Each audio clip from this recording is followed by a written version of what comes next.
శ్రీరామ రామ రామేతి రమే రామే మనోరమే సహస్రనామ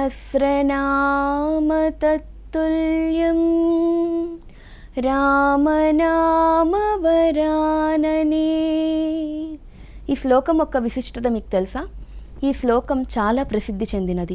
దీనిని విష్ణు సహస్రనామంలో శివుడు పార్వతీదేవికి చెప్పినట్లు పురాణాలలో వస్తుంది. దీని అర్థం ఏంటంటే, ఓ సుందర ముఖము గల పార్వతి, నేను రామ రామ రామ అని నిత్యం జపిస్తూ ఉంటాను. అలా రామనామంలో నా మనస్సు ఆనందంగా లీనమై ఉంటుంది. ఈ రామనామాన్ని ఒక్కసారి జపించడం విష్ణు సహస్రనామాన్ని 1000 సార్లు జపించిన ఫలితానికి సమానం.